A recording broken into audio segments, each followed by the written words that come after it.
আমার সামনে একটি ব্যানার আছে, সেই ব্যানারের মধ্যে লেখা রয়েছে বন্ধ কলকারখানা চালু করতে হবে। প্রিয় ভাই বোনেরা, বর্তমান সরকার বিএনপি সরকার, জনগণের ভোটে নির্বাচিত সরকার, এবং সেই জন্যই সরকার গঠিত হওয়ার পরে সাথে সাথেই আমি সংশ্লিষ্ট ব্যক্তিবর্গকে সাথে নিয়ে বসেছি এবং নির্দেশনা দিয়েছি।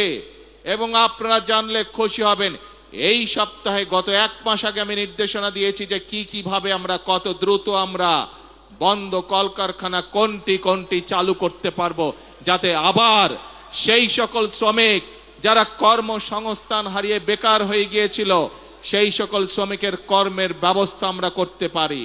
সেই মিটিংটি এই সপ্তাহে আবার নির্ধারিত হয়েছে।